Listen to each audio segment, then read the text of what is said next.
Hello and welcome to Teaching English with the British Council Series 2. A podcast in which we try and provide solutions to some of the key questions being asked by English teachers around the world. Teaching English with the British Council. We are your hosts, we am Hamdan And Chris Soughton. In each episode, we address one such question and attempt to answer it in two ways. Teaching English with the British Council. In the first part of each episode, we hear from a British Council project, programme or publication about something which is being done to address this issue. Across the 10 episodes of Series 2, we'll hear from teachers, trainers and researchers in a wide range of contexts, including Ukraine, Romania, Egypt and the United Kingdom. Teaching English with the British Council. In the second part, a leading English expert and practitioner will provide practical solutions which you can immediately try out wherever you work. Each episode of Teaching English is accompanied by a full transcript and show notes.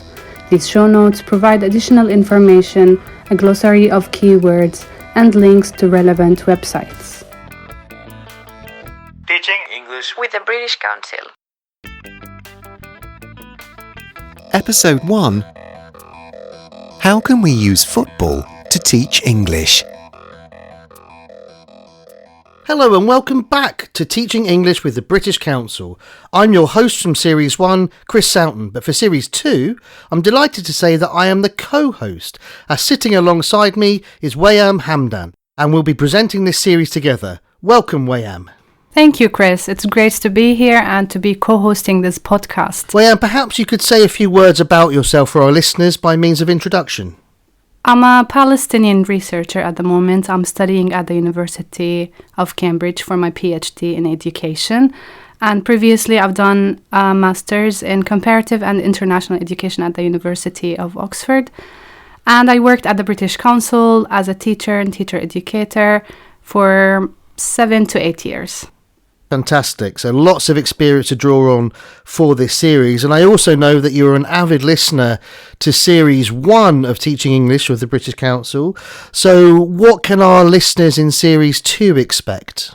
So in Series 2, we're going to cover lots of different topics that might be of benefit for educators and English teachers who are working in different contexts.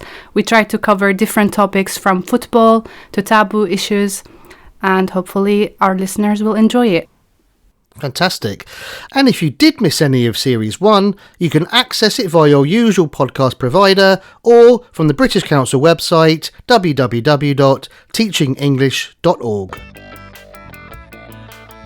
So given that it is the World Cup, the Men's World Cup, we thought it would be good that our first episode is focused on football and in particular how it can be used positively to teach English and languages more generally.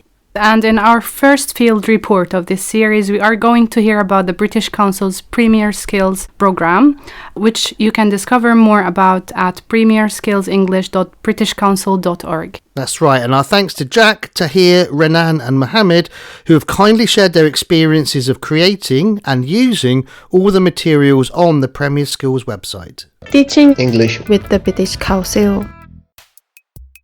Premier Skills is a collaboration between the British Council and the Premier League that trains coaches and referees around the world. The focus is on grassroots and community coaching and on developing coaches and referees so they can become trainers themselves. The programme's been running for 15 years, since 2007, and in 2008, thanks to a very passionate football-loving English teacher and manager at the British Council, Premier Skills English was launched, and that's the part of the project that I work on. Premier Skills English is a website with football-themed resources for teachers and learners of English. Some of the resources are designed around football English, the language that people use when they're playing or watching football, and the rest of the resources are more general English language learning materials that use football and stories and ideas from the world of football. Football's a good vehicle because it's highly motivating for football fans. The Premier League in particular is really powerful as there are so many clubs with international supporters.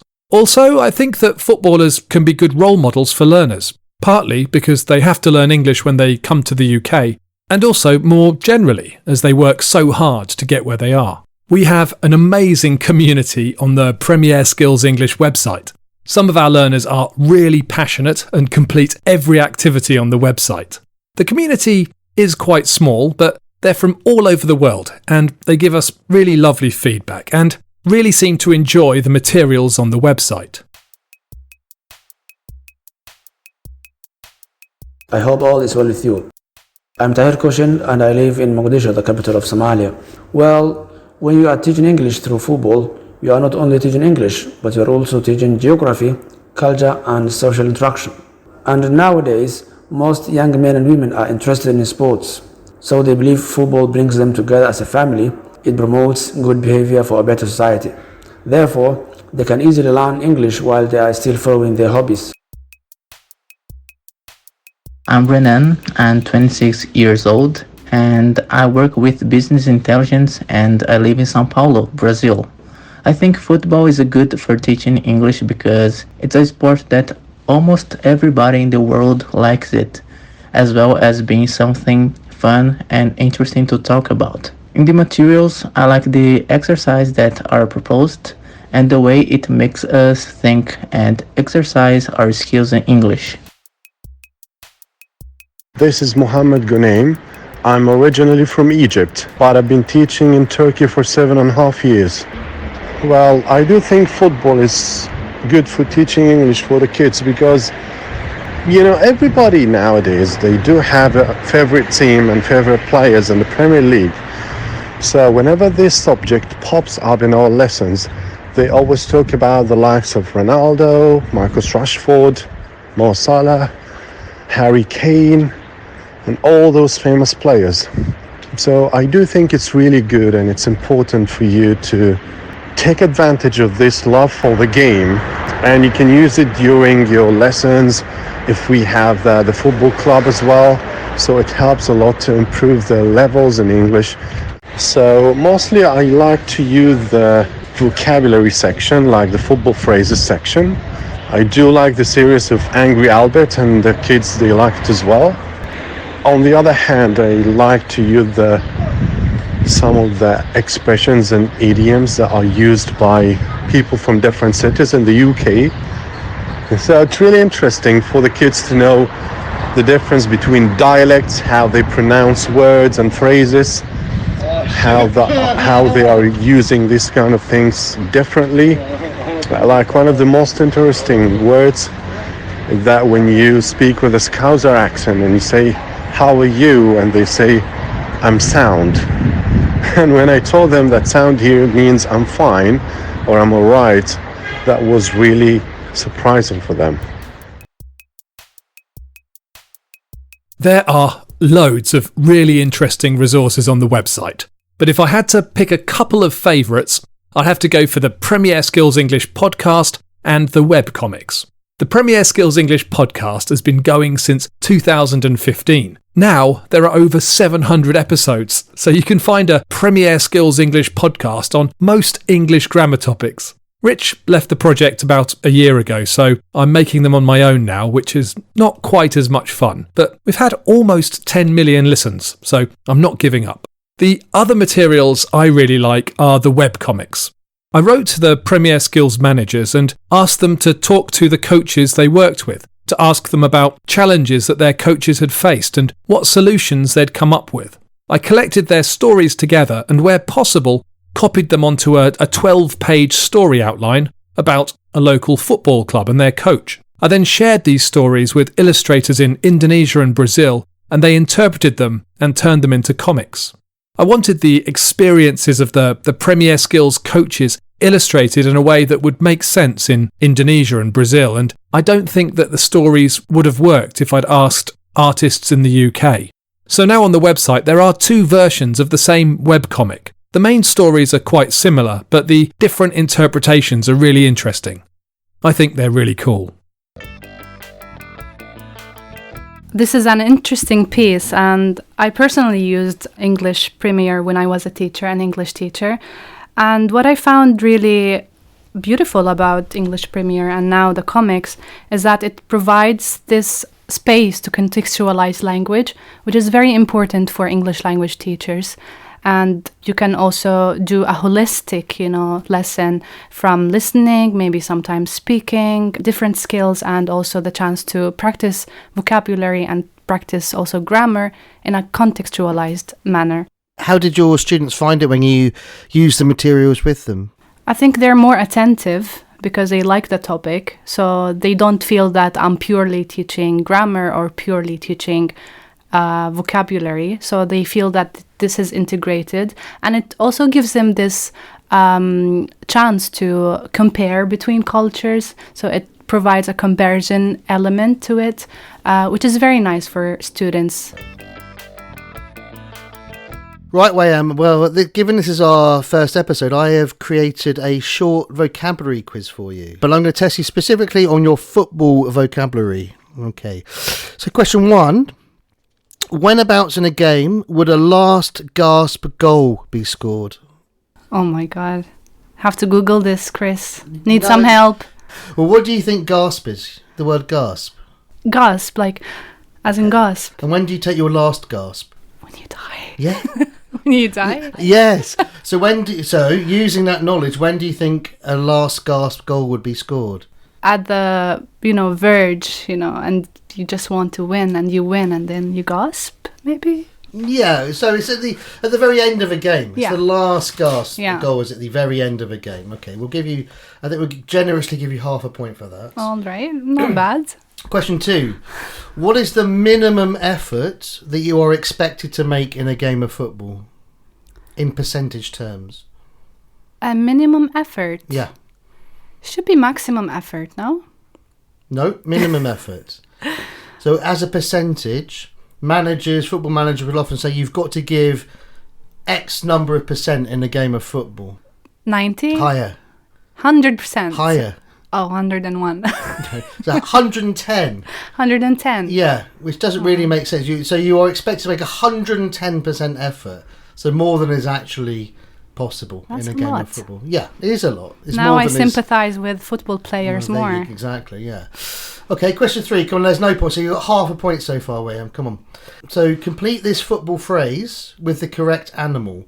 I am so upset we lost. I feel sick as a... Is it A, dog, B, monkey, C, parrot, or D, hippo? I feel sick as a dog. I would say dog. Okay. Yeah. You'd be wrong. Do you want another guess? Maybe a hippo? You'd be wrong. Do you want another guess? Parrot. Yes! I think we'll give you another half a point there. So sick as a parrot. Yeah. Okay. You get this one right, Wayam, you can get half marks. So when I used to play football, honestly. You used to play football? I did used to play football, wow. Yes. Yeah, wow. Exactly. Yeah. My nickname when I was captain of my university team was Chop or Chopper. Why? Chop or chopper? Used to chop someone. Cut them into pieces. Yes. Yeah. You're like a winner. Well, winner, or some people call me a dirty footballer who used to tackle people and not always very successfully and sort of hurt their legs. So I had the nickname Chop or Chopper. So we'll give you that point. So we'll say you got 2 out of 4, Wayam, which is... That's not bad. It's not bad. Yeah. Okay. Thank you, Chris. But I think we should move on to the interview now. Our interview this week is with Damien Fitzpatrick, who is the founder of Languagecaster, a website which helps students interested in football improve their English language skills. You can visit languagecaster.com, language, CASTER, to practice your English using lots of free language resources, including football language podcasts and our huge football language glossary. So welcome, Damien. We're so happy to have you today. First of all, thank you for inviting us onto the show. It's great. And what's been the reception, initially by your students in Japan and subsequently? Why do people like using football as a way of learning English? I think for the students in Japan, they actually, at the time, it was the first World Cup after the Japanese World Cup of 2002. So there was a real interest about Japan performing in another World Cup. And so the students were really interested in this kind of global event. And then at the same time, when they were actually asked to participate, they were like, so we can go out and ask questions to people. We can find out about this. They realized then they could use their own kind of football knowledge and football or language, Japanese language, to kind of describe it. So I think the fact that it's massive. Even if you don't like football, you're aware of football, you know it's there. You can access it on multiple platforms. I mean, back in 2006, we couldn't access it so well, but now it's on everybody's phone all the time. It's there. So you have some kind of an opinion on it. And I think one thing that's quite interesting as well is this idea of kind of people, we focus on English, of course, but really other students can kind of use their own languages as a resource to kind of discuss discuss football. And I think that's something that we've started to tap into a little bit more, which has been really, really useful, really good, actually. So how can teachers use these resources from Languagecaster in a classroom? We really thought that, okay, here's some listening. We tried to make it as authentic as possible, people talking about the game. It wasn't structured, it wasn't written out. We kind of follow a rough plan, but we don't read out a transcript that's been tailor-made for learners. We thought, okay, there's going to be teachers out there or learners out there who'll be able to look at this transcript, which we provide each week, listen to it, and then do different things that they can with it. So different students will look at this and say, I'll just focus on this part, or different parts they can actually look at. Initially, we decided to do worksheets. We have no time to do that anymore. But what we were looking at is, for example, listen to this particular part of the podcast, look for the main ideas, so quite top-down listening style, and then also focus on the more bottom-up aspects of it as well. Listen for this grammatical, lexical, phonological kind of item or structure. But we try to do worksheets now, but we just don't have the time. But they're all there on the website that people can go along and have a look. We also have a forum, which is great. So people are starting to come onto the forum to ask questions about language, how it's used, what it means, which is really nice. And it's starting to actually happen where students, again, are asking and comparing football expressions in English with their expressions in their own language, which I think is great. That's an interesting. Can you give an example of the equivalences of an English phrase and a phrase from a different language? Yeah, absolutely. Well, we encourage listeners to the podcast to send in kind of any interesting football expressions that they know in their own languages or any other languages that they have. So recently we did a piece on the top corner. The ball went right into the top corner. And so in England, some people use the phrase top bins. And then from there, listeners from different parts of the world have sent in their own kind of expressions. And we had one from a Czech fan who, and I apologize for my poor Czech pronunciation, was Šibenice, which is the gallows, which is quite dark. While an Italian fan wrote in and said there were two. There was one called the Seven, because it looks like a seven. But the other one was, again, apologies for my Italian, sotto l'incrocio, which means below the cross. But I also know in Brazil, they call it the place where the owl sleeps. So there's lots of differences. The owl is on a branch at the top of the thing. So there's so many different ways of doing it. And these kind of things I think are really interesting, and people kind of respond well to this. And so they'll ask a question, okay, I've seen this phrase in English, what does it mean? And that will then kickstart a conversation where other languages are coming in as well, which I think is great.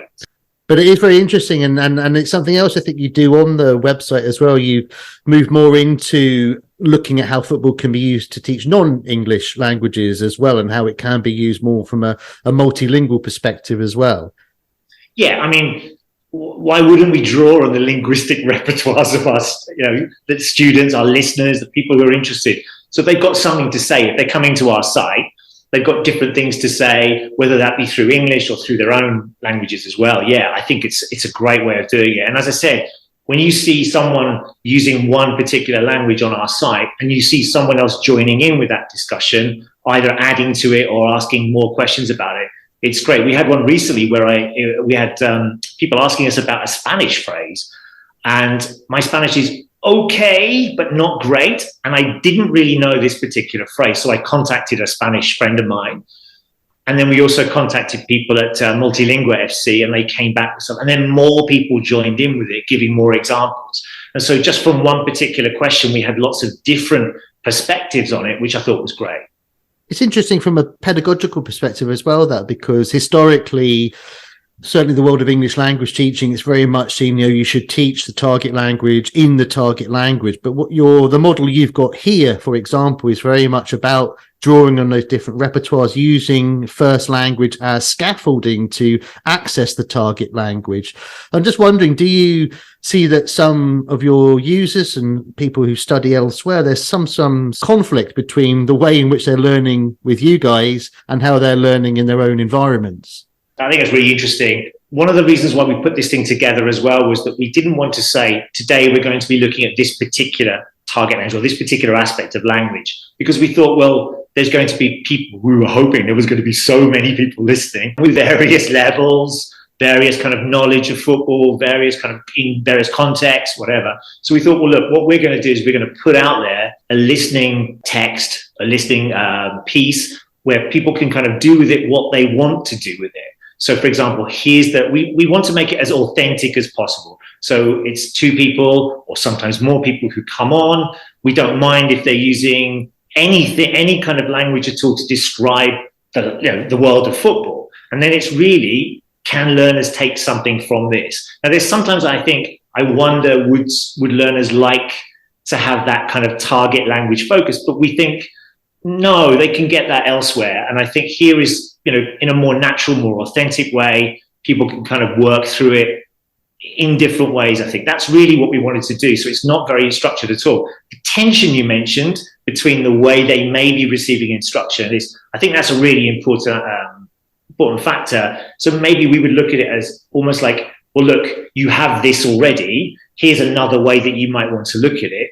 And then when we talk about things like motivation, which is a massive impact on language learning, if people are interested in football, they may well spend a little bit more time asking, well, what does that phrase mean? How has that construction been put together? What did they say in that last answer to the question, for example? I personally think that football has this universal tone, so you can always use it with students with different, from different contexts.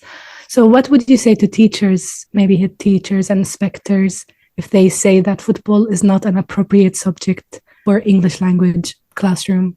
This is a really interesting question. My first thought was, well, what is an appropriate subject? And I think this idea of language and content, sometimes seeing it as being separate when, really language makes content.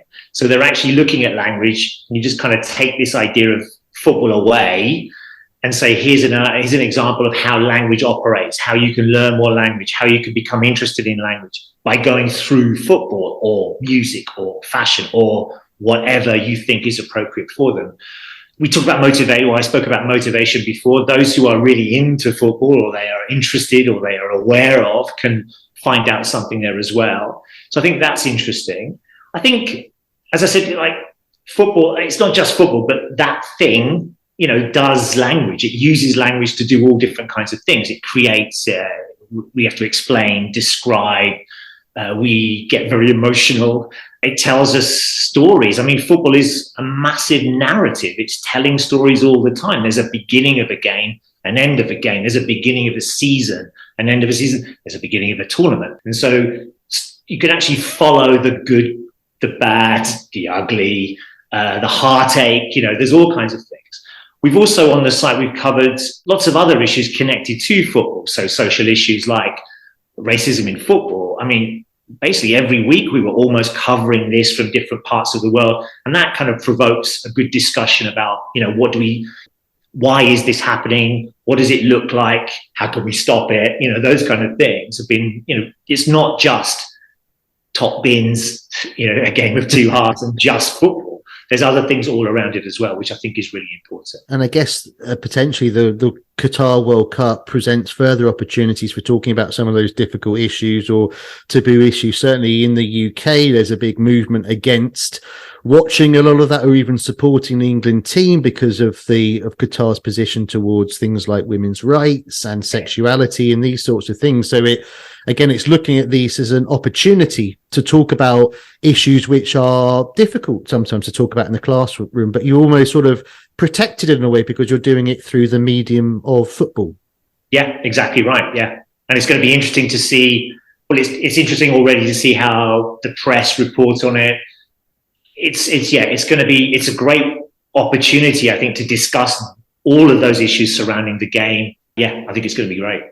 Is there any other sort of favourite footballing vocabulary that you've got that you think would be useful to share with our listeners around the world?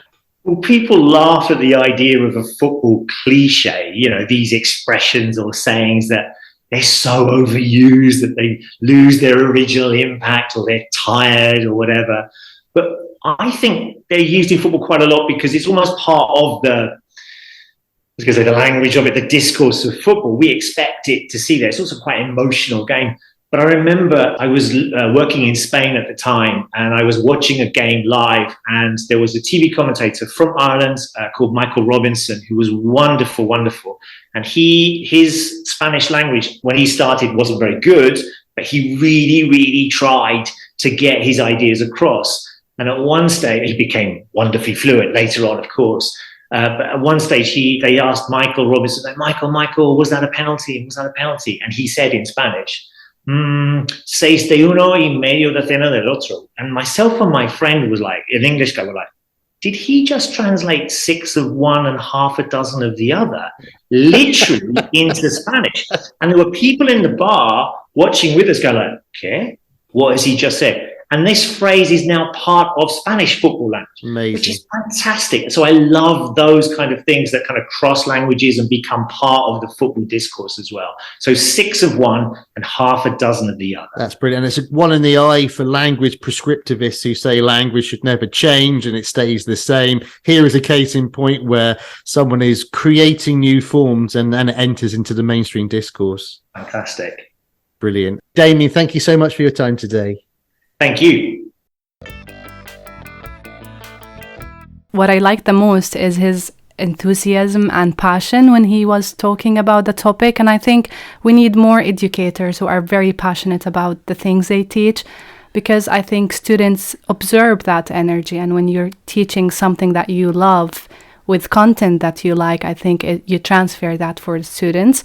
And you meet lots of students who are interested in football. I've seen that in my profession. I think it's very dynamic and motivating, even for young learners. When you ask them, who's your favorite football player, they always jump and tell you and give you an answer.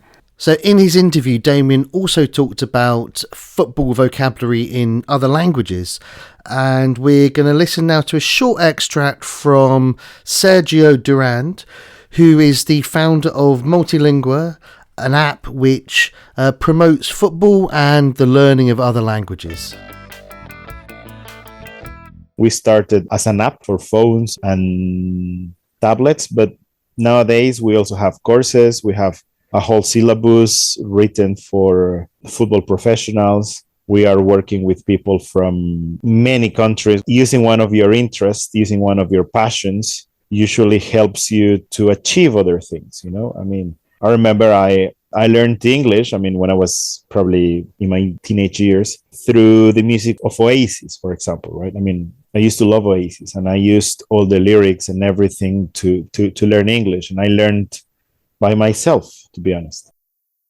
We are not just trying, in our lessons, for example, we do not talk just about, Cristiano Ronaldo and Messi and the usual stuff. Of course, there are some lessons that are about, but the point is, we try to encourage, or we try to underline the fact that football can be something that can make people change. In our lessons, we also try to tell stories about, for example, blind football, the football that blind people play, or this Homeless World Cup, or all these institutions and associations that are making a change through football as a factor to probably change society. I really like the idea that language is used to change, for change and positive change. And I think we managed to cover this in different episodes in this podcast, the theme of change and how can you change people's opinions maybe, or how can you talk about difficult subjects through different topics that can be of interest for different kind of people. Absolutely, and it's certainly a theme that we'll be exploring in other episodes of this series. Just before we finish today, though, Wayam, I was going to ask you, Sergio mentioned the band Oasis in there. Do you know Oasis? I mean, I realise I'm closer in age to Sergio than you are, and I'm just wondering to what extent you know who Oasis are. I don't know, but in the past, as a teenager, when I grew up, I used to listen a lot to Linkin Park, and I used to write every word from their lyrics, and that helped me actually to learn a language. So you can always use things that you love to learn. Unfortunately, that's all we've got time for in episode 1 of series 2 of Teaching English with the British Council. We hope you enjoyed it. And please join us in our next episode where we look at how we can use virtual reality to teach English. Until then, goodbye.